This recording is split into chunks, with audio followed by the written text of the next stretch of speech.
Welcome into Prejean's right here on the Carencro Bears Network. It's this week's edition of the GP Are You With Me Carencro Coaches Show. Excited to be back with you all this week, and got my man with me, Coach Gavin Peters, fresh off of a heartbreaking loss against LCA last Friday night in the open-air Crow Dome where Carencro fell 41-38 to fall 1-1 on the season. Coach, you said it just now, right before we went on air. One play away from being the hottest team in the state of Louisiana. Has to sting a little bit. It's one of the ones that it got worse as time went on. You know, immediately Friday I was very proud of our kids and our staff because I know we left it all out there on the field.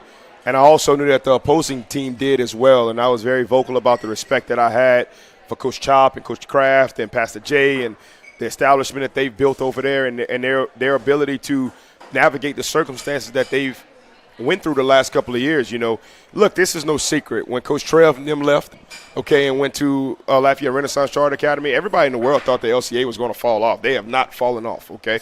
Those guys are still playing elite football.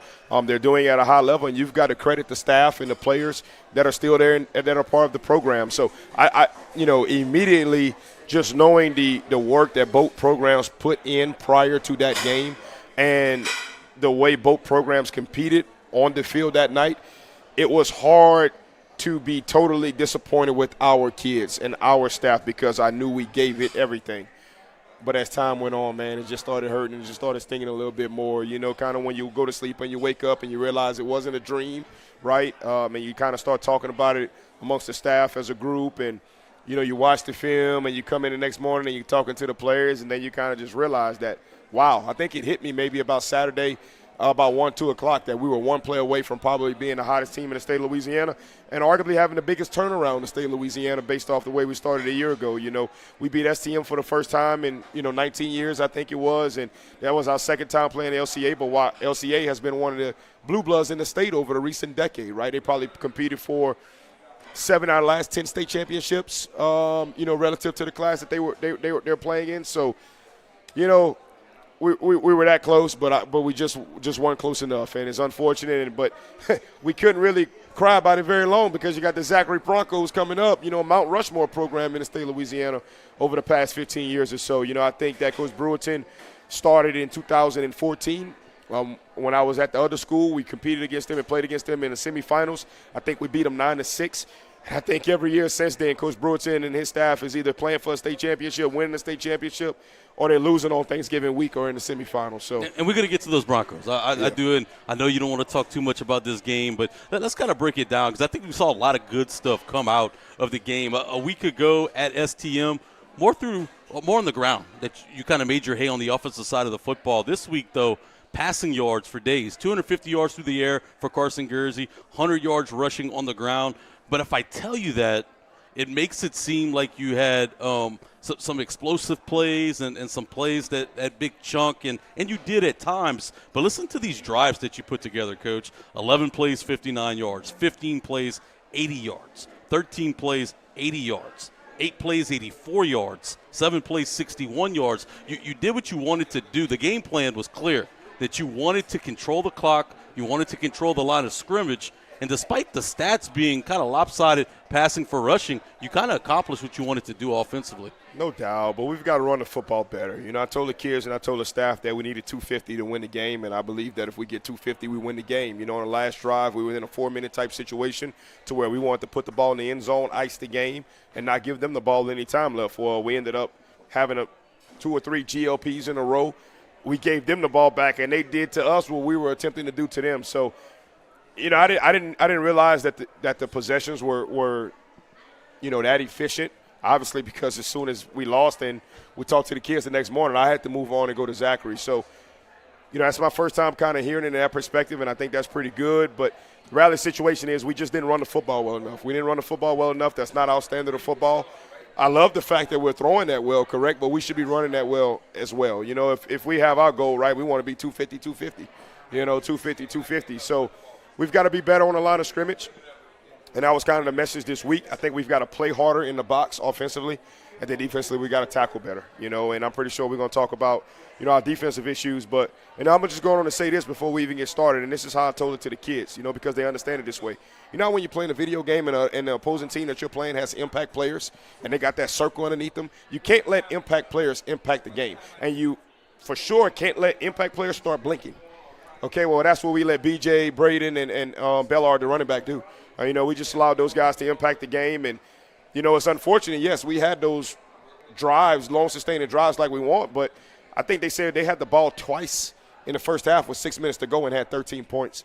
We're not going to be able to beat quality football games that way. We've got to be able to tackle, and we've got to be able to get off the field defensively, and we got to be able to make the opposing team drive the football like they made us drive the football, So, yes, offensively, when you look at it that way, it worked out in the aspect of we kept the opposing team's offense off the field. But, we got to keep them out the end zone too, right? Like when they get on the field, we got to keep them out of the end zone. And then also on the offense side of the ball, we've got to do a better job of controlling and dominating the line of scrimmage to where we can put games away like we needed to do in the fourth quarter. And look, it's not just limiting the offensive possessions, which you were able to do, but they touched the football really one time, Coach, and they had 13 points. They scored a punt return for a touchdown as well. That's the second week in a row that you give up 6 points on special teams. That's something that has to – Third week in a row. The third week in a row, if you want to count week 0, that has to really, grind your gears and make you want to figure it out. Well, I think that, the kick – Coach Saban said this years ago. A lot of times it's not the call. A lot of times it's the execution of the call, okay? The punt return versus STM, we'll take the blame on that. All right, we'll take the blame on it as a staff. We could have been in better personnel. We could have been in a better punt-type formation and situation to allow our guys to get down the field into cover, and we fixed that. Well, we fixed that this past week. We missed 5 tackles. We missed 5 tackles. The Notre Dame kickoff return that we give, we're running out of our lanes. So those two situations was more of the execution of the call more than the actual call. We'll take the blame for the one as a staff. Schematically, we'll take the blame for the one versus STM. But we had every touchdown that they scored this past week. You go watch it. They're breaking 4 and 5 tackles. They're breaking 4 or 5 tackles or, busted coverage on a skinny post to Allen, I think maybe in the third quarter. The BJ gets hurt on the first possession of the second half. The backup quarterback comes in the game. We make the decision to light him up like we're supposed to. We missed 2 tackles in the backfield.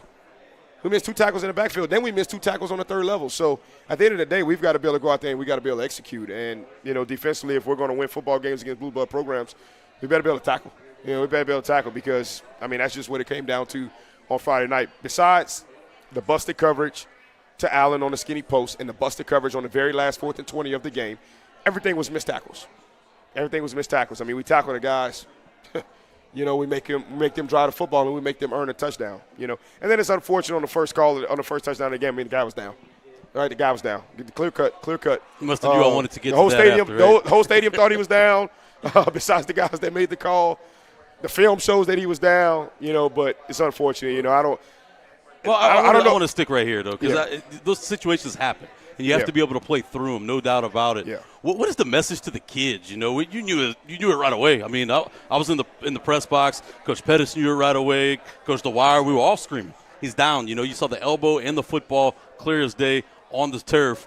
What is the message to the team to fight back from a call like that and not to let it affect you mentally throughout the ball game? It's always a 0-0 scoreboard, right? We're always just focused on being 1-0 on every single snap. So, it really wasn't much to it. We tried to get the attention to the refs and maybe get them to conference and discuss it. But they decided that the kid wasn't down and that it was a touchdown, so we have to move on. So that was kind of how we approach that situation, how we approach every situation in the game. If you're just joining us right here on the Karen Crow Bears Network, we're live at Prejean, and there's still plenty of time to come on out. We have a great crowd tonight, and the food's kind of flowing out. You see a few folks with some drinks. Always a good time, right? On a Thursday night, get your football weekend kicked off with us at Prejean's for the GP Are You With Me show. Coach, I want to spend a little bit more time, and I want to talk about Braylon Walker. I had a conversation with somebody at work this week, and as far as a skill player, I don't know if in the last couple of years we've seen somebody like him. Yeah. That cat can go. In your mind, and look, I know you've coached against a lot of guys. Is he in the upper echelon of guys you've coached against at the skill position? Absolutely, because he touches the football every play. He touches the football every play. He's up there with Puka Williams and, those type of guys. The fact that he touches the football every play. And I said it last week. I think he was 10-6, 10-5 on the track last year in the track season. It's like he's a 10-1, 10-2 out there on the field. He's probably about a $150, $160, but he runs the football like he's 215 pounds. He's very instinctual. He's very reactive. He's a tremendous competitor. He's an awesome young man. He checks all the boxes, and UL for sure right now is getting themselves a heck of a football player.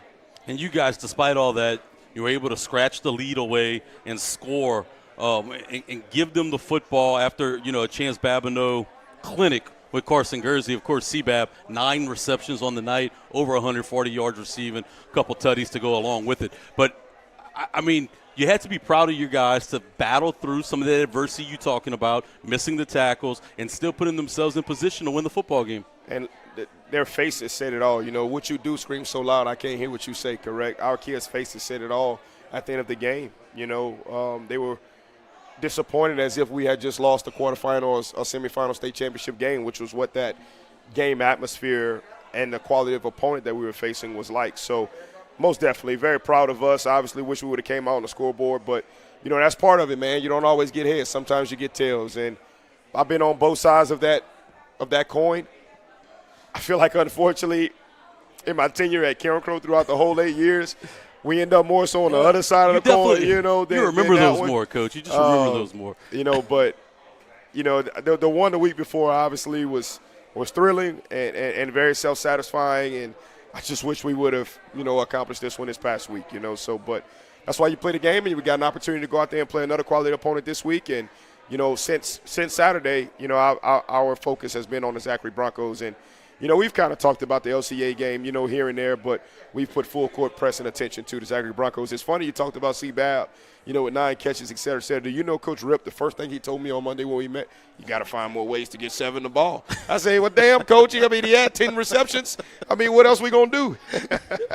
Shout out to my boy, Coach Rip, man. Hey. By the way, Coach Rip is going to be the next Lifetime Achievement Awardee for Carencro football at Carencro High School. Special. So we're going to be giving the awards to Coach Rip next year. We've given Coach Barus his flowers. It's time to give Coach Rip his flowers as well. Yeah, I couldn't agree more. The guy's been with the program since in the 80s. He's stuck around through some difficult times, became the head coach. He definitely deserves to have his name cemented amongst the greatest in Carencro history. Yes, sir. Look, let's go back before we put this to bed. The message after the game, you're talking about, you've seen it on the faces. How do you really get your team in that moment when you're talking to them under the goalpost, be with them in that moment, kind of get them over that loss and prepared for the next game, despite being proud of them, despite being excited for being in that game, but still so disappointed? Well, I read a book this summer. Talked about the book, name, title of the book was Good to Great. Okay, it talked about how good companies became great companies. And one of the things they talked about was that when you face adversity, great companies look in the mirror, not out the window. So that's the first thing we're going to do. We're going to look in the mirror and assess the things that we could have done better to help us have a better outcome in this game. And it started during the week. We had guys with issues in the classroom. We had guys with issues, in other areas off the field. We had guys in in-school suspension, on game day, et cetera, et cetera. So the first thing I told them was, it's 1 Corinthians 13:11. When I was a child and I acted like a child, I thought as a child, but when I became a man, I put away childish things. And I told them that in order for us to take the next step as a football program, we've got to put away childish things, especially with the 23 seniors that we have. We've got to be locked in. We've got to be focused. We've got to work hard, compete, do things the right way on a day in and day out basis. And then the next thing I did was what I illustrated when I first got on the air tonight, was that you can't let opposing teams impact players impact the game. We're in defensive meetings early in the week, and the guys are talking about BJ, and, one of our guys made the comment, we trying to make him out to he like Lamar Jackson. And I told him, I said, well, what do you look like out there on the field? And he said, Lamar Jackson. And I said, well, guys, we got to respect the opposing teams impact players. You can't be a hater. You got to respect the opposing teams impact players. We have the utmost respect for those guys as a staff. So when we're playing against, like Zachary's got, we call them gold players. Okay, when we're breaking down the scouting report, it's 4 colors. It's gray, it's navy, it's pink, and it's gold. Okay, and all those colors mean something. And gold is elite players. But guess what? Zachary's got some elite players. They've got some gold players out there on that field, and we better respect them. We better respect them in the process, because if you don't respect them in the process of what it takes leading up into the week, you're going to get disrespected by them on Friday. And that's exactly what BJ, Braden, and Bellard did to us all night long on Friday. Disrespected us because we didn't have enough respect for them leading up into the process. Wrapping up right now with Coach GP for the first segment of the GP Are You With Me Carencro Coaches Show right here live on the Carencro Bears Network. We have a dynamite show lined up for you tonight. Ross Noel, the digital media extraordinaire. I don't know if Ross has an exact title. He's going to join us. He's going to talk about what he does for Carencro High, his unique relationship he has with the players, and just the excitement element that he brings to our social media each and every week. And then in the third segment, defensive coordinator Kobie Pettis is going to join us, and we're going to talk about how his progression has gone being a defensive coordinator, such a young coach, learning on the fly, getting to develop underneath some really good coaches now, and see what he feels about this team's defense moving forward. Coach, before I let you go, order your shrimp with your Avery Island dressing, I think it is. Yes, sir. My wife wants some tonight, too. But she ranch. I don't do no ranch, man. I don't do no ranch, no blue cheese. No. You're on that Avery Island, right? I'm on that Avery Island, dog. Well, hey, that Avery Island. Moving over to this week and going into practice, talk about the mood, how it shifted, how the energy is different in the preparation for Zachary. Well, it's been pretty solid. It's been pretty solid. I tell you what, I really enjoyed yesterday. I thought we had a great day of practice. We competed well. It started with us winning goal line. We go goal line every Wednesday, ones versus ones. And, we've got a new drill that we call bandit drill. So bandit drill is situations, right? So end of game situations or middle of the game situations. So defense has got the upper hand right now. I think we've been doing it for 6 straight weeks. So defense is winning 4-2 in bandit drill right now, and offense is winning 4-2 in goal line. So it's pretty competitive. So it kind of started off with that, even though I want to win it all, right? But I've kind of stepped back now, where even I call bandit drill. I might stop calling bandit drill too. I might start letting Coach Joe call bandit drill, but I let Coach Joe calls goal line now, and I become a true head coach to where I'm coaching up the defense and the offense at the same time, but I'm still an offensive guy at heart. I'm still an offensive guy at heart. So it started with us, winning goal line against the defense that day, 2 out of 3 rounds. And it's unfortunate because we got stopped on the half-yard line 2 plays in a row, and I wasn't very happy about that. And I think Carson Gursey is still feeling the effects of that, what Coach Saban called it, reckoning. Okay, I think he's still feeling the effects of that reckoning. And then we went out there, and I thought we played really good football in our sub-varsity game versus Arca. And we got a chance to run a complete offense. Got the running game going, got the passing game going a little bit. So yesterday was a really good day, and I thought today was a good day as well. We're kind of starting to cut back on time a little bit. The amount of time that we're kind of out there spending at practice, we think it's going to kind of help, our overall physical and mental health overall in the program, both with our players, our staff, and our support staff members. So I thought the beginning of the week we went no pads on Monday because we've been through some wars, right? Westgate, Notre Dame, STM, and LCA, 4 weeks straight with a low roster of numerics, right? Like a low numerical roster. We probably somewhere around 92, 93, and this is the most we've had since I've been here. That's freshman through senior, but we really only have so many guys, right? So just trying to preserve our bodies, trying to preserve our minds and our spirits, and I thought we kind of did a good job of that this week, kind of going no pads on Monday. We were out of there by 4:15 a day. We're going to try to start being out by 5, start next week, every day in the week. So I think that's going to help us moving forward. It's funny, Coach. Joey DeWire texted me this morning, had all kind of, ideas of stuff I could ask Coach Pettis. Never once mentioned the goal line stuff. Never once said that. So I have to ask Coach DeWire next time I talk to him how it feels to get stuff. We're pretty humble right now because, that bandit drill's eating me alive, man. Bandit drill's eating me alive. So we had a situation this past Tuesday. What was it, Pettis? So it was like the LCA game. We recreated that situation to where our defense was in a situation like LCA where they had 2 timeouts and you got to get the ball back for your offense. And then offense, we either got to score or run the clock out, one of the two. And it was like 4 minutes and 6 seconds on the clock. And, we drove it down the field and we got in plus territory. And just like Friday night, we had 3 GLPs in a row where I think on first down we run inside zone. The end chases the dive. Carson doesn't read the end appropriately. He doesn't pull the ball. He pulls the ball. We probably gain 20 yards. He hands the ball off. We gain 1. The very next play, I think we run waggle where we bust the route on the backside. We sprint out to the field. Wide receiver drops the ball. We would have been in 3rd and 4, right? Drops the ball. Would have been 3rd and 4. Then we call a check with me situation on 3rd and 4. We jump offside, so now we in 3rd and 9. Then we run QB sweep. The defense says he was tackled. He wasn't tackled. When you watch the film, it's about a 20, 30-yard game. Y'all don't think it's eating them. Look, he's reciting plays from practice. Then we run the same play again on 4th and 6. And the left guard pulls one way, the tackle goes the other way. So, I mean, I was heated after that moment all day Wednesday, man. But all day Tuesday. But we bounced back from it yesterday. And I thought we had a really good day. And I thought we had a really good day again today. So, hopefully it goes well moving forward. Well, Coach, go order you and Jenny salads. We need to get Ross on here and have a good time with him. I'm still pissed about bandage drill on Tuesday. And I'm still pissed that we didn't go 3 for 3 on goal line yesterday, too. Because we got the ball on the half-yard line in 2 plays and we don't get in. That's shame on us. And we sitting there talking about we're in. No, we got to make it decisive. Practice. Make it decisive. It shouldn't be a judgment call. So. We're going to step aside. When we come back, we'll be Ross Noel right here on the Karen Crow Bears Network.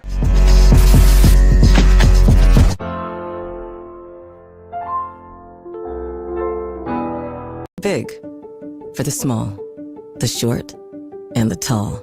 Peacemakers, risk takers, for the optimists, pessimists, exhibitionists, for long distance love, for the farsighted, nearsighted, for introverts and extroverts, for the thinkers and the doers, for old friends. Coca-Cola, for everyone. Are you ready to launch your future? Welcome to the Academy of Information Technology at Karen Crow High School, the premier magnet academy for cutting-edge education in computer science, information technology, and media arts. Dive into a world where your interests come alive.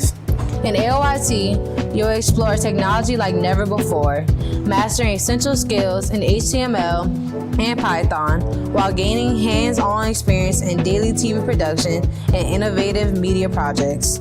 Our partnership with LSU and affiliation with the National Academy Foundation means you'll receive top-tier computer science education. Imagine leaving the academy with industry-standard credentials from Microsoft, Adobe, and CompTIA, plus a stunning portfolio that showcases your skills.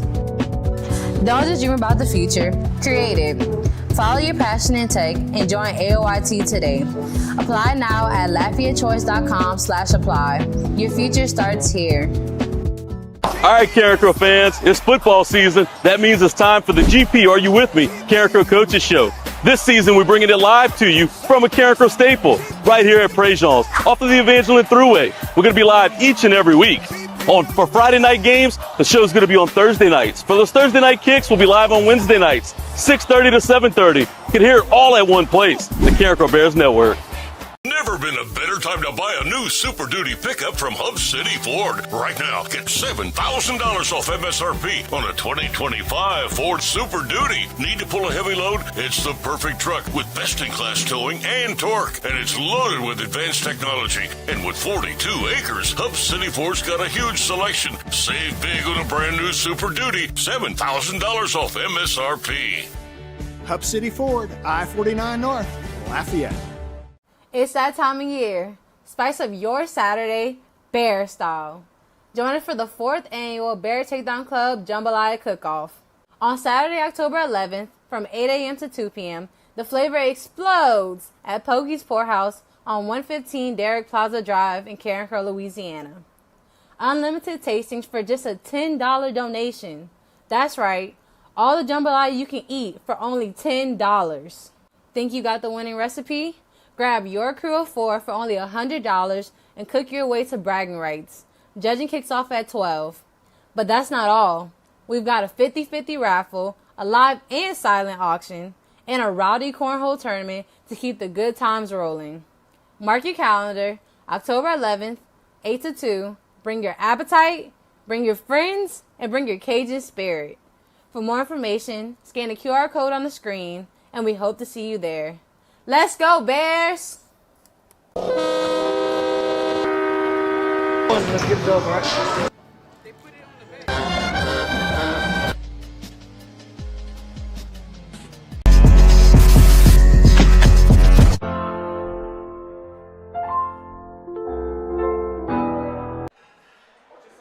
Welcome in to Prejean's Live on the Karen Crow Bears Network. I'm Blaine Viatar, and now I'm joined by Ross Noel, the social media, digital content creator, You wear a lot of hats, and I'm not sure what to call you, but Pretty we're very, much. very appreciative of you, Ross. Yes, sir. I appreciate it. Man, you do just such a bang-up job making sure that all our fans and all our folks, school, are able to keep up with all things Carencro High football on all our social media sites. Tell us about how kind of that process works. I mean, it takes a lot to come up with creative, different things to post from time and time again. Right. Well, usually some of my stuff, it either I come up with it off the top of my head, or usually I get it from other college social medias. Tulane is a very big inspiration, UL, LSU. I pretty much try to follow any kind of college football social media page and kind of just do the same thing they do, but also add our own kind of twist to it. But besides that, most of the stuff is just off the top of my head, and I just sent an idea in the group chat. Hey, what do you think about we do this, that, different stuff like that. That's how I come up with most of my stuff. And you're kind of versatile. You deal in graphics, you deal in video. What is really your forte that you enjoy to do the most? I love videos. I never was more of a picture person. That's more of Mr. Dickerson's side of it. I love videos, and I told him earlier, it's a little bit more work than photography. It really depends on how you look at it, but I love just the aspect of intensity that you can add onto a pretty intense sport, talking about football. The different effects, transitions, the music you put behind it, it's all kind of crazy stuff that you can do to amplify or enhance the intense feeling that you get from a football game. I think one of the favorite things that you've done here recently is you had the little flip camcorder you gave up to Cobie Pettis to run out for the STM game.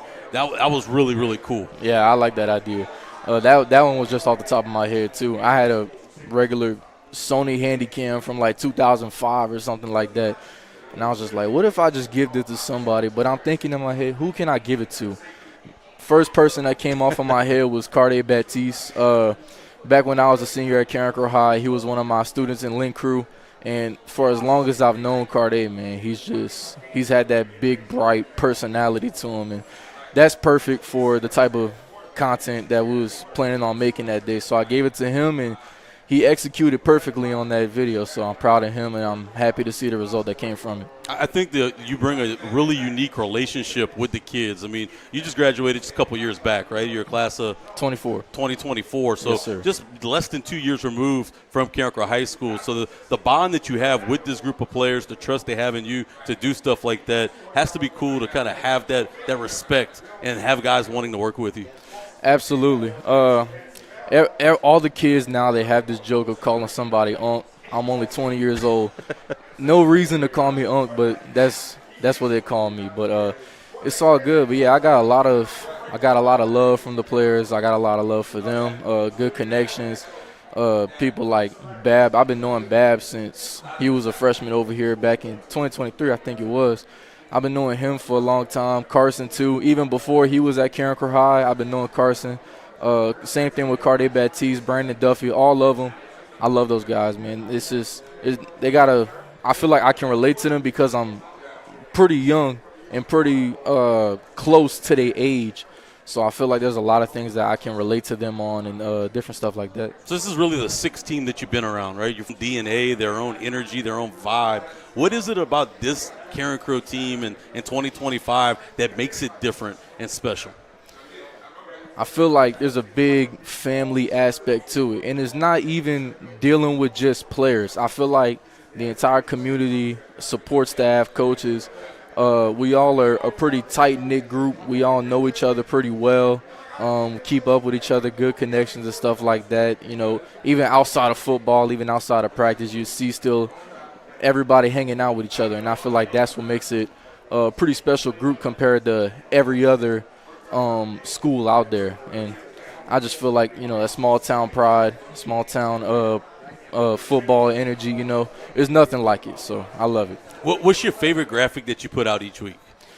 Because you got the standard ones that pretty much go out every week. What's the one that you look forward to create each week and put your own twist on? I like the game day graphics that I make. I feel like those are pretty good. They're pretty different from the ones I did last year. I don't know if you remember the ones from last year. It was like the two helmets. I like the ones we do this year just because it's pretty different from what I usually do. And also the uniform graphics that I'm doing now with like just showing the uniforms of what the players are wearing for that game. I like those a lot. Yeah, I'd say it's pretty much those that I like doing. I'll be honest. I saw your uniform graphic on my way here to Prejean's this evening, and not a fan of the gray jerseys. I don't know. The uniform, look, I'm old school, man. When I'm old school. Carencro had, white and blue jerseys when I was in school. They had gold jerseys towards my end of my tenure at Carencro, but hey, white and blue jerseys, man. I'm just kind of old school, I guess. I like the gray. You're a gray fan? I like it. I know the basketball team, I think, was the first ones to do that. I think every other sport, if I'm right, then every other sport in Carencro has a gray jersey. Oh, yeah. So I think having a gray football jersey pretty much it goes full circle with the rest of Carencro athletics and different stuff like that. So I like it, me personally. Well, hey, I can't hate, man. Every man got his own opinion. Right. Let's call you Onk, right? Onk. Yeah. Well, tell us a little bit about what's going on outside of football, Ross. I know you're over at UL. You're studying. What you going to school for right now? And what's in the future for you? I'm going to SLCC right now. Yeah, SLCC, digital media degree, same thing as last year.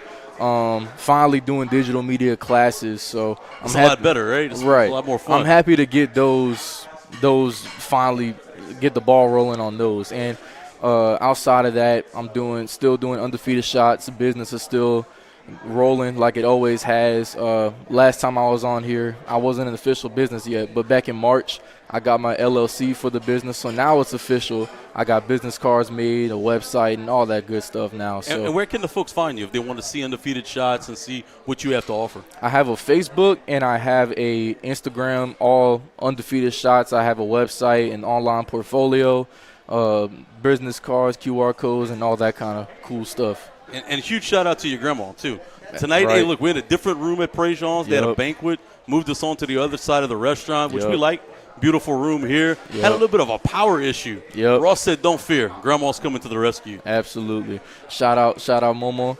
I love you. And this whole show wouldn't have been possible right now if it wasn't for her bringing the extension cord. So shout out to Momo. I hope you're doing good. Hope y'all watching at home, and hope y'all enjoying. All right, Ross. Well, hey, we appreciate you, man. You don't have to be here every week. You're not at Carencro High anymore. We appreciate you. You always show up. You're at practice. You're at the show, at the game every week. We appreciate everything that you do, not only for Carencro program, for Carencro High School and the community at Carencro as well. Yes, sir. I appreciate y'all, all the love and support that I get for all the media stuff that I do, from coaches, support staff, regular people in the community. I appreciate all the love that I get and all the support that we get as a media team. I appreciate all of it.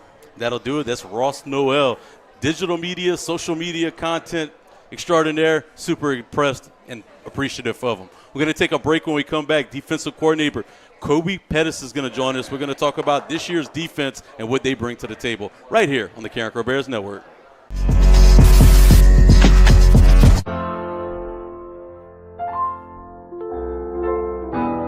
Big for the small, the short, and the tall.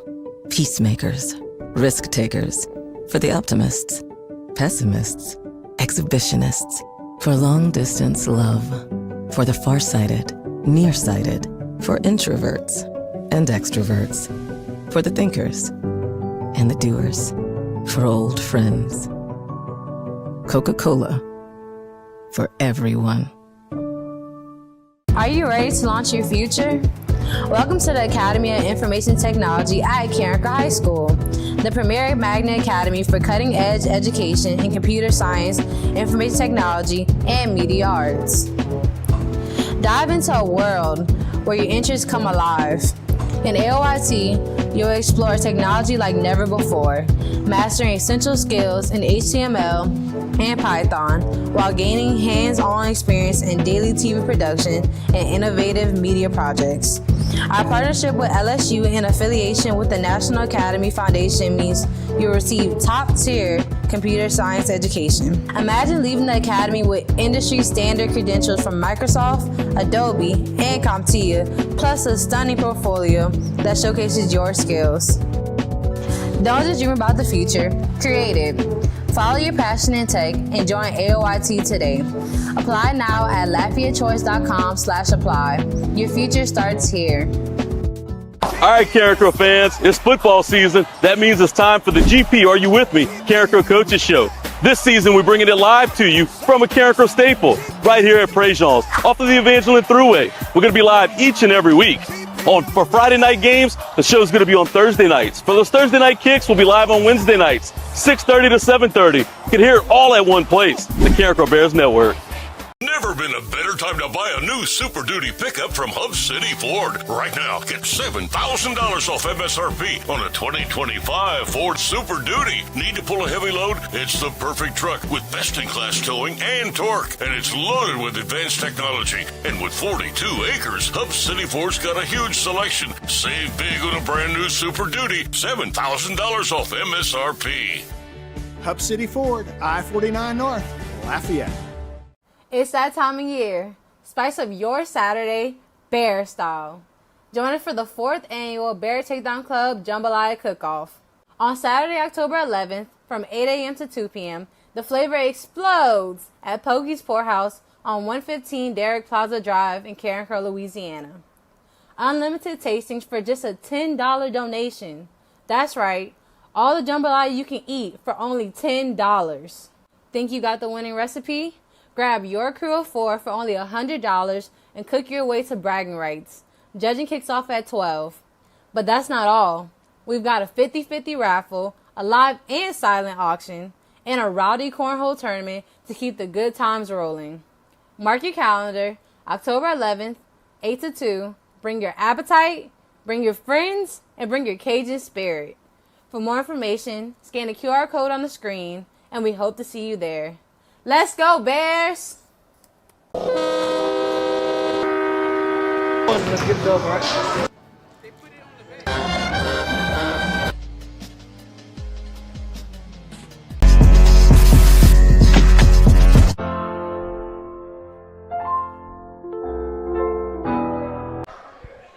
Welcome back to the Carencro Bears Network, live from Prejean's. This is the GP Are You With Me? Carencro Coaches Show. I'm Blaine Viatar, and I'm joined now by Carencro Defensive Coordinator Kobie Pettis. Coach, thanks for joining us today. Thank you for having me. Coach, man, year 2 as being a defensive coordinator. A lot has changed since we had you on last year. You've added some support and some new coaches with a lot of veteran aspects. They've been around the game for a long time. Talk to us what that meant for your progression and how you were able to learn under guys with such a great experience. Yeah, I mean, I think at this point they may be getting tired of me, thanking them for, just coming here. And I learned a lot under Coach Peters, being here defensively, but, he's had his hand really in the offense. So it was some things, technical, details defensively that I kind of had to try and figure out on my own, and now I got these guys, and I don't have to go far to figure it out. They pretty much know all the answers for everything. So it's just been a blessing, being as young as I am, and I'm just thankful that they came in and, tried to teach, and, nobody came and it wasn't any egos, it wasn't any clashing. We work very well together. As far as I'm concerned, we have 3 defensive coordinators on our staff. That makes you guys incredibly dangerous to have that many bright minds breaking down film. And a lot of people watch, games and they talk about who calls what defense. That's not where you win a lot of football games. You win a lot of football games in that coach's office, watching film and breaking stuff down. Talk to us about that experience and how was it to learn under Coach Gavin, now under a new set of guys? Well, the good thing is, what he learned defensively, majority of it came from when his time there. And so it was pretty much the same how we game plan, how we draw everything up on the board, how we run reports and all of that stuff. It's pretty much the same. So it's not too much change. It's a little nuances here and there that we kind of changed, tweak, to make sure everything molds with the 2 styles of defenses, but everything's pretty much been the same and it works smoothly. I love how you said no ego because, look, the iron sharpens iron. Disagreements are where some of the best things are going to come from, having those types of conversations. And you're comfortable with that. They're comfortable with that. Has to just breed great results. And the kids have to see it as well. Mm-hmm. So looking at the defense this year versus last year, and Coach Sebo we had on earlier in the season, talked about last year was a lot of man.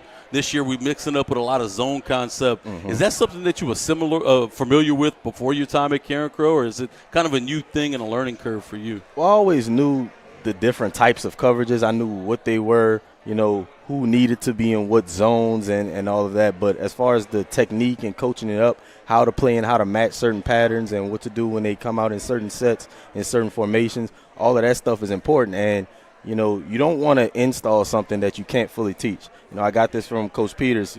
You never want to look at a kid and not be able to tell him his rules. So if something happens on defense, if something breaks down, as a defensive coach, you need to be able to coach him up and tell him what he did wrong. Well, if we don't fully understand the scheme, then we can't do that. So that was one of the things that kept us from being able to play all of these zone coverages and all of these different types of, coverages that we're doing now. Those guys came in, they knew the rules, they had the rules, so we just merged everything. We installed it. I learned from them.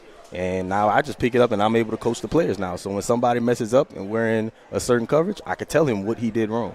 And the kids, that's a much different style of playing defense. Talk about the learning curve for them and how difficult it was and how critical the summer was in their learning period. Well, when you're playing, a lot of man, typically a lot of kids are coached and taught to look straight at the receivers.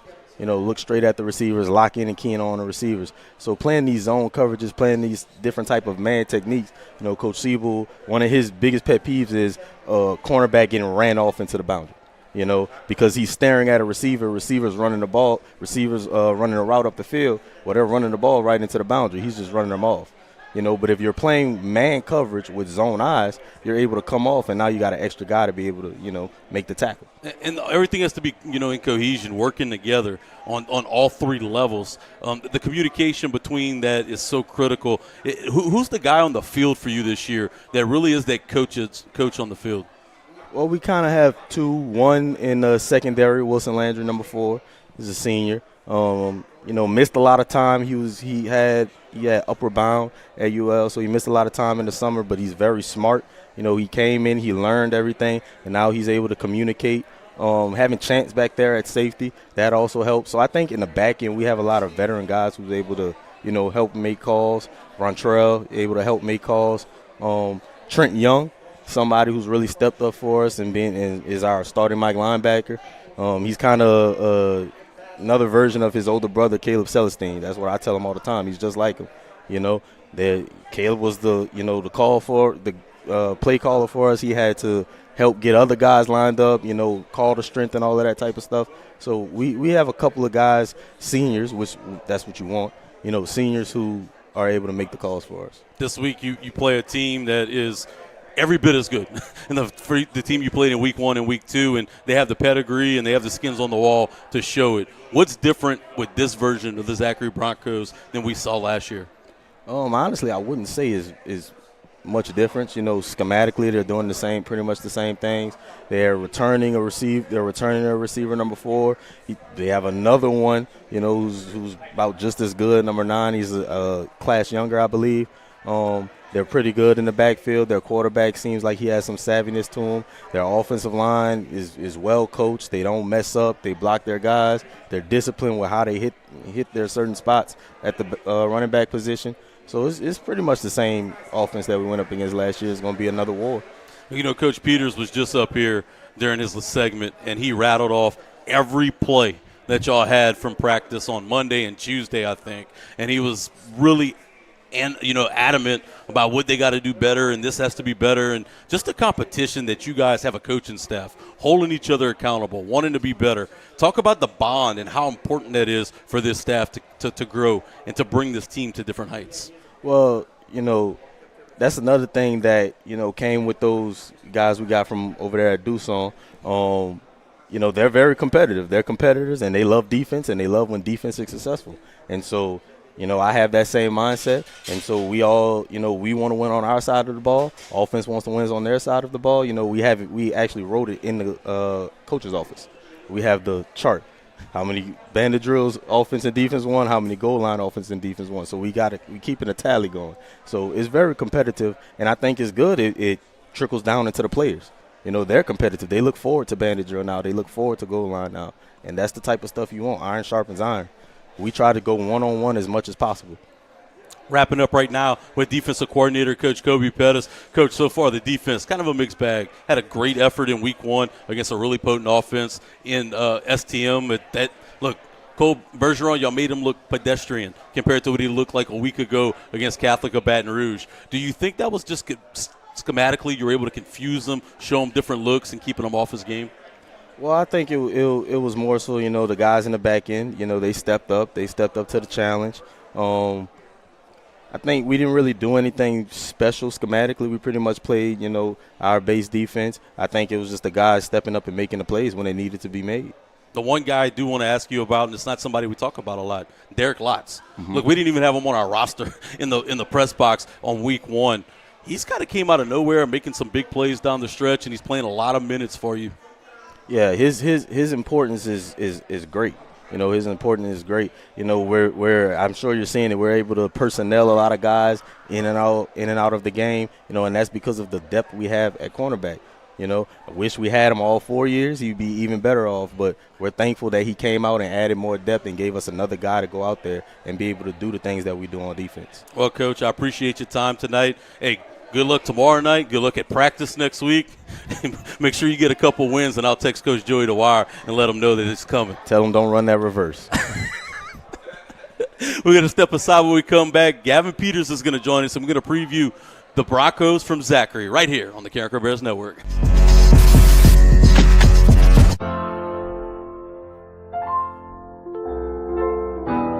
Big for the small, the short, and the tall. Peacemakers, risk takers. For the optimists, pessimists, exhibitionists. For long distance love. For the farsighted, nearsighted. For introverts and extroverts. For the thinkers and the doers. For old friends. Coca-Cola. For everyone. Are you ready to launch your future? Welcome to the Academy of Information Technology at Carencro High School, the premier magnet academy for cutting-edge education in computer science, information technology, and media arts. Dive into a world where your interests come alive. In AOIT, you'll explore technology like never before, mastering essential skills in HTML and Python while gaining hands-on experience in daily TV production and innovative media projects. Our partnership with LSU and affiliation with the National Academy Foundation means you'll receive top-tier computer science education. Imagine leaving the academy with industry-standard credentials from Microsoft, Adobe, and CompTIA, plus a stunning portfolio that showcases your skills. Don't just dream about the future, create it. Follow your passion in tech and join AOIT today. Apply now at LafayetteChoice.com/apply. Your future starts here. All right, Carencro fans, it's football season. That means it's time for the GP, Are You With Me? Carencro Coaches Show. This season, we're bringing it live to you from a Carencro staple right here at Prejean's off of the Evangeline Thruway. We're going to be live each and every week. For Friday night games, the show's going to be on Thursday nights. For those Thursday night kicks, we'll be live on Wednesday nights, 6:30 to 7:30. You can hear it all at one place, the Carencro Bears Network. Never been a better time to buy a new Super Duty pickup from Hub City Ford. Right now, get $7,000 off MSRP on a 2025 Ford Super Duty. Need to pull a heavy load? It's the perfect truck with best-in-class towing and torque. And it's loaded with advanced technology. And with 42 acres, Hub City Ford's got a huge selection. Save big on a brand new Super Duty. $7,000 off MSRP. Hub City Ford, I-49 North, Lafayette. It's that time of year. Spice up your Saturday Bear style. Join us for the 4th annual Bear Takedown Club Jambalaya Cook-Off. On Saturday, October 11th, from 8 a.m. to 2 p.m., the flavor explodes at Pokey's Poorhouse on 115 Derrick Plaza Drive in Carencro, Louisiana. Unlimited tastings for just a $10 donation. That's right, all the jambalaya you can eat for only $10. Think you got the winning recipe? Grab your crew of 4 for only $100 and cook your way to bragging rights. Judging kicks off at 12. But that's not all. We've got a 50-50 raffle, a live and silent auction, and a rowdy cornhole tournament to keep the good times rolling. Mark your calendar, October 11th, 8 to 2. Bring your appetite, Bring your friends and bring your Cajun spirit. For more information, scan the QR code on the screen, and we hope to see you there. Let's go, Bears! Let's get it over, right?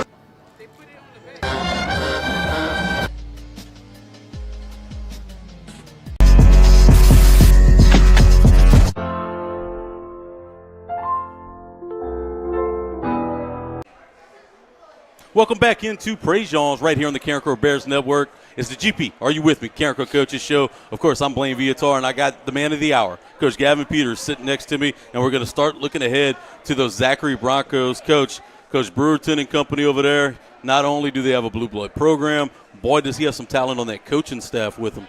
Yes, Coach Brewerton is actually an inspiration for what we have here now. You know, I think he has a coaching show. It might be going on right now. I think they do it at walk-ons or somewhere out there in that Zachary area, you know. So he was kind of the inspiration of what we have here today, you know. And I got a lot of respect for Coach Brewerton.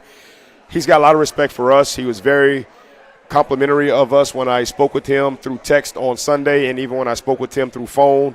He even gave me a phone call yesterday to kind of talk through some things. So I've got the utmost respect for Coach Brewerton. I'm going to tell you why I got the utmost respect for Coach Brewerton, because he had the utmost respect for my idol, Ted Davidson.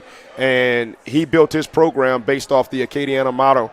I remember when Coach Brewerton first got there, and I think it might still be, you look at their shirts, they just have one thing on it. It says physicality. And that's what he wanted to brand Zachary football to become. We played Zachary my very first year coaching in 2010 when I was at Acadiana High School, and I think they might have – ended the season with 8 or 9 wins, but they would always be a quarterfinal team and kind of max out, right? And he got them to take the next step. You know, he got that program to take the next step. So I just got a tremendous amount of respect for Coach Brewerton and what he's done and what they've built there at that school and the investment that this community has made into the school, right? You feel like you're on a junior college campus. You know, when you go there, right? And they're an independent school district, you know, it's almost as if they are ahead of the curve within the state of Louisiana. You know, they're operating how a lot of the schools and the areas and the communities in Texas and other areas operate. And I think for the last 15 years, maybe 14 out of 15 years, has been the best school district in the state of Louisiana. You know, so I just got a lot of respect for what they've done, and we've done our best of what we could do to try to become like that, you know. You know, Coach Pettis was just telling us what they look like on offense and what they like to do. Very similar to last year. They're big up front, 2 really good receivers, and they kind of like to methodically drive the ball on you. They like to chunk it out quick to those receivers, get a ball out in space, let them make plays. They got more than 2 of them, brother. They got more than 2 of them. I'll be honest with you. You know, when we watched them versus their scrimmage against Denham Springs, it's a little bit depressing, you know, watching their 1s, their 2s, and their 3s go out there and play championship football. They got more than just a few, brother. They've got a bunch of good players on that team, at every position group, but especially the wide receiver room. They're very deep in that room for sure. And as far as the quarterback, is it the same kid as last year? No, it's a different kid from last year. I think the kid from last year graduated, but, you know, a typical Zachary quarterback, right? A guy that can run an offense. You know, they had about 8 years in a row where they were just completely elite at the quarterback position. And a lot like the quarterbacks we played this past week. I think they had Lindsey Scott for 4 years, and then they came right back and had Keelan Brown for 4 years, you know. And I had to coach against both of those kids, and it wasn't very fun coaching against either one of them. You know, so, you know, the last 2 – and then they had Eli Osteen. Oh, yeah. You know, Eli, right? Yep. It's Eli. Yeah, it was Eli, not Caleb. Yeah, it's Eli. Yep, Eli. So then they had Eli right after Keelan Brown. And, you know, I think the kid last year, his name was Gonzalez, you know, real good operator of the offense, really good point guard. And I think the one, you know, this year is kind of the same. You know, I'll be honest, man, you know, with the addition of Coach Romero, Coach Sebo, things of that nature, I've really taken a big step back defensively to where I'm more of a signal caller. I kind of help those guys out. I'm more so GA. Obviously, I go in on Sundays and I ask them, you know, after they've done game plan and what's the game plan. And I give Coach Pettis a couple calls throughout the week. And I see Coach Romero all the time because we both work out in the same same area. So I know what's going on, but I'm more like how I was when I was at Acadiana High School, to where I am 1,000% devoted on the offensive side of football and doing everything that we can to move the football and put as many points on the board as we can.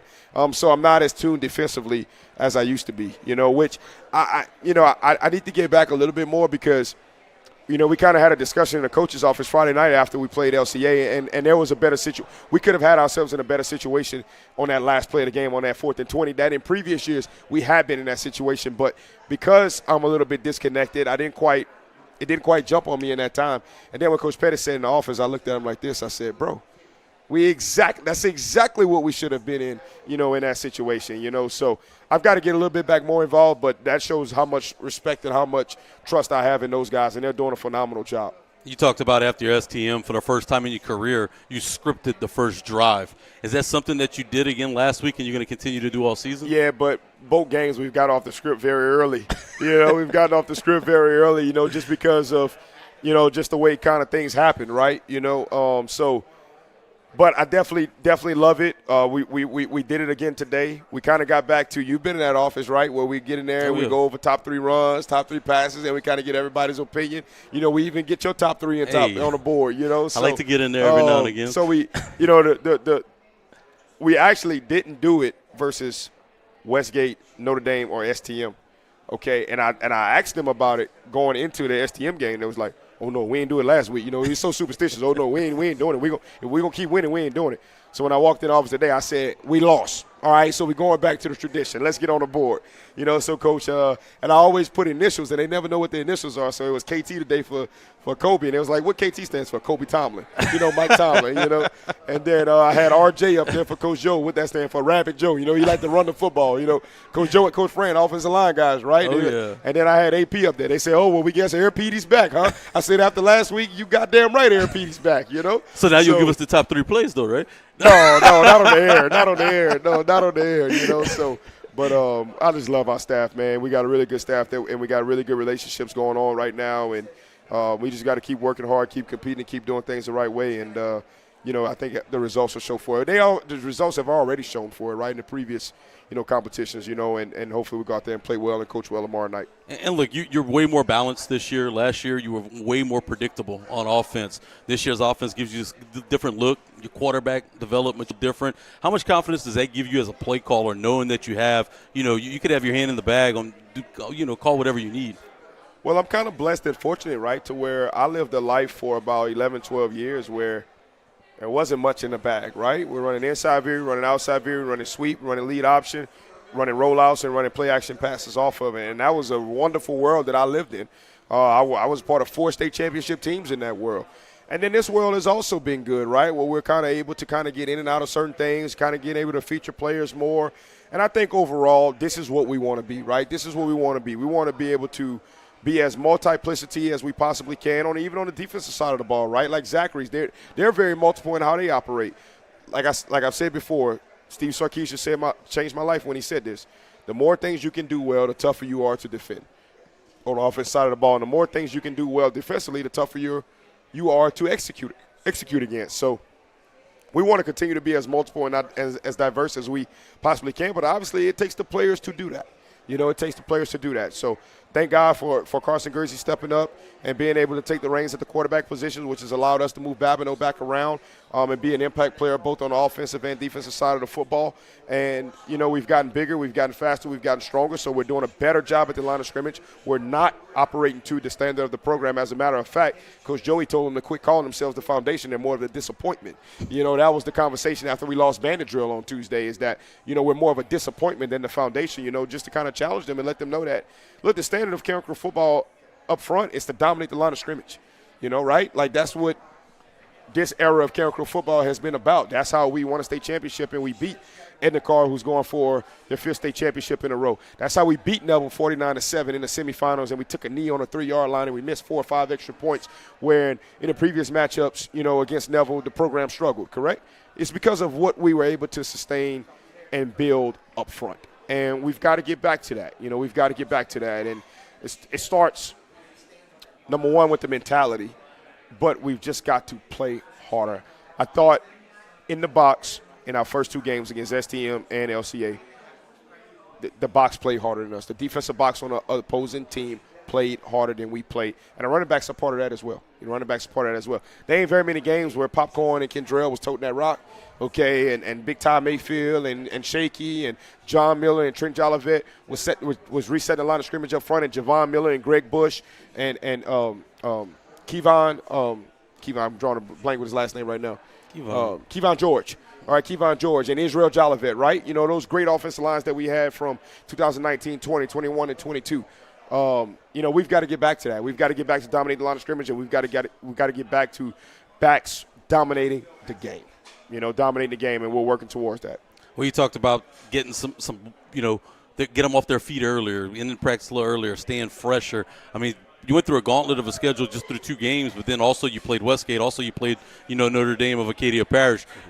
Talk to us about where we are right now, health-wise, going into the game. Oh, we're pretty healthy. You know, we're pretty healthy, knock on wood. You know, that's one of those things that, you know, there's some science to it, but there's also some unfortunate luck to it as well, right? So I talked with this about our strength and conditioning program where we emphasize a lot of prehab. You know, a lot of the exercises that we do and a lot of lifts that we do are prehab lifts, which prepare the body to sustain the impact that it's taking throughout the course of a season. And we also practice extremely hard, and we also run extremely hard. So I think all of that plays a part, and ever since we've kind of been operating this way, I'm going to knock on wood again, and I'm almost kind of regretting that you've asked this question, you know. But our injuries have decreased over the years because of the way we've been operating since we met Kevin Bellard back in 2019 or 2020, whatever the year that was. So hopefully that continues to be the case. We lift 3 days a week. We lift every Monday, every Wednesday, and every Saturday. You know, we practice hard. We stretch, you know, multiple times throughout the day. You know, we're very, very, very detailed and structured about our strength and conditioning program, and I'm still in charge of that. I still operate that, you know. So hopefully that we continue to be healthy. But we're in pretty good health right now. We're in pretty good health, and hopefully it continues to be that way. Before I let you go tonight, Coach, I usually ask what we got to do to win the game. I want to know where we got to be the